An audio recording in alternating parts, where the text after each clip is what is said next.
본생경. 불 속에 핀 연꽃. 이 전생 이야기는 부처님께서 기원정사에 계실 때 아난타 핀티카 장자에 대해 말씀하신 것이다. 아난타 핀티카 장자는 부처님과 기원정사를 위해 실로 수많은 그의 재산을 모조리 희사하였다. 그리고 부처님과 진리와 승가의 삼보만을 받들었으며 그 이외의 종파나 논사들을 모시지 않았다.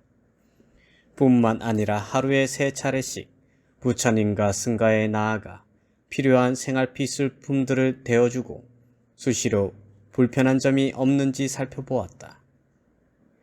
자신의 집까지도 승단에 희사하였기 때문에 부처님과 그 제자들은 수시로 그의 집을 왕래하였다.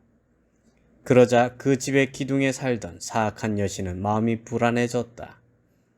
그리하여 아난타 핀티카 장자의 하인을 비롯하여 그의 식솔들에게 부처님을 따르지 말도록 회유와 협박을 하였다. 하지만 그들은 사악한 여신의 말을 듣기는커녕 도리어 바른 법에 귀의하도록 여신을 꾸짖었다. 마침내 여신은 장자의 두터운 신앙의 힘과 부처님의 위신력의 감화를 받아 불법에 귀의하게 되었다. 어느 날 이 같은 사정을 이야기하던 비구들에게 부처님께서 말씀하셨다.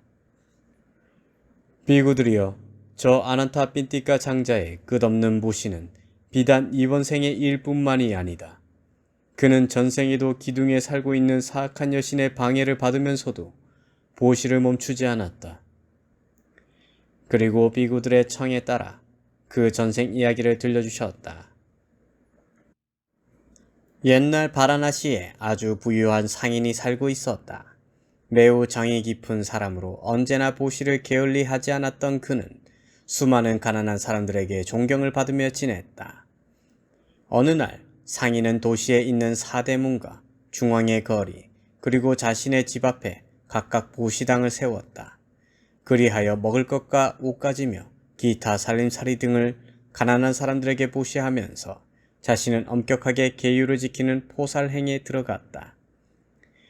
마침 그때 홀로 깊은 상에 들어가 수행에 전념하고 있던 벽지불이라 존경받던 수행자가 이래 동안의 단식을 끝내고 탁발을 하러 거리로 나섰다. 그렇다. 오늘은 바라나시의 상인집에 가보기로 하자. 벽지불은 자리에서 일어나 목욕을 하러 호수로 갔다. 목욕을 마친 뒤에 신통력으로 만든 흙바루를 들고 조용히 주문을 외웠다. 그러자 벽지불의 몸은 그대로 허공에 붕 떠올라 바라나시를 향해 나아갔다. 벽지불의 발은 흙 위를 밟은 듯 천천히 움직이고 있었다. 하지만 그 속도는 새나 구름보다도 빨랐다. 눈 아래로 상가들이 잇따라 지나갔다. 그리하여 순식간에 바라나시에 도착하였다. 벽지불은 부유한 상인의 집 위에 그대로 멈춰서 물끄러미 아래를 내려다보았다. 마침 식사때가 되어서인지 마당에 만들어진 식탁 위로 하인들이 아름다운 그릇에 가득 담긴 음식들을 나르고 있었다. 문 앞에 보시당에서는 많은 빈민들이 줄을 지어 서 있었다. 벽지불은 향긋한 음식 냄새에 이끌린 듯 천천히 허공에서 내려왔다. 이윽고 상인이 식탁 가까이 다가왔다. 그리고 의자에 앉으려던 찰나 무심코 허공을 바라보았을 때 벽지불이 공중을 걸어서 자신이 있는 곳으로 내려오고 있는 광경을 목격하였다. 상인은 황망히 의자에서 일어나 손을 모으고 진심으로 경의를 표하면서 말하였다. 자, 어서 이리로 내려오소서. 그리고 나서 가까이 있는 하인에게 명하였다. 존귀하신 벽지불께서 탁발하러 오셨다. 어서 공양 올릴 음식을 가지고 오너라. 하인이 불이 나게 부엌으로 달려갔다. 하인이 모습을 감춘 부엌의 외진 그늘에서 악마가 모습을 드러냈다. 악마는 주위를 두리번거리다가 공중의 벽지불을 쳐다보고는 빈정거리듯 말했다. 분명 저 벽지불은 이랫동안 단식을 하고서 이곳으로 왔을 것이다. 만일 오늘 아무 음식도 먹지 못한다면 그는 굶어 죽을 것이 틀림없다. 옳거니 이제부터 이 상인의 보시를 좀 방해나 해볼까? 악마는 그렇게 말하고서 몸을 부들부들 떨면서 괴상한 주문을 읊조렸다. 그러자 바로 눈앞에 마당에 엄청난 구멍이 열리더니 마치 거대한 아궁이처럼 그 속에서 불이 치솟아 올랐다. 불은 마당 가득히 번져나갔다. 확확 소리내며 치솟는 불길은 마치 화염지옥을 연상케 하였다. 악마는 손으로 바람을 일으켜 불을 더욱 치성하게 붙이면서 공중으로 날아올라 노래 부르듯 말했다. 자, 타올라라, 타올라라, 활활 타올라, 보시를 방해하렴. 음식을 가지러 갔던 하인은 눈앞에서 솟아오른 불기둥을 보고 기절하듯 놀라 소리질렀다. 주인님, 큰일 났습니다. 마당이 온통 불바다입니다. 불바다라고? 대체 무슨 뚱땅지 같은 소리를? 상인이 뒤를 돌아보는 순간 하늘까지도 태울 듯한 엄청난 화염이 거대한 아궁이 속에서 솟아오르고 있었다. 상인은 불기둥을 물끄러미 지켜보면서 말했다. 예산 일이 아니다. 악마가 장난치는 것임에 틀림없다. 자, 사악한 악마여. 내가 벽지불께 공양 올리는 것을 방해할 셈이로구나. 나는 100,000가지 악마의 방해를 받아왔다. 하지만 이제 호락호락 넘어갈 자가 아님을 보여주리라. 상인은 자신의 그릇을 양손으로 꽉 잡고서 치성하게 타오르고 있는 화염을 향해 걸어 들어갔다. 불 가까이 다가가서 위를 쳐다보니 화염에 휩싸여 보일 듯 말 듯하게 괴이한 자가 모습을 드러냈다. 너는 누구냐? 상인은 외쳤다. 나 말인가? 나는 악마다.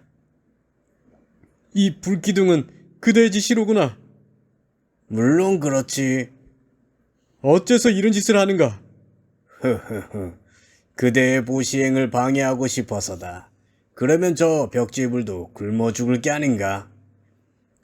악마는 기분 나쁜 웃음을 웃으며 여전히 손으로 불길을 일으키고 있었다. 나는 보시행을 방해받을 수도 없거니와 벽지불의 목숨을 끊어지게 할 수는 더더욱 없다.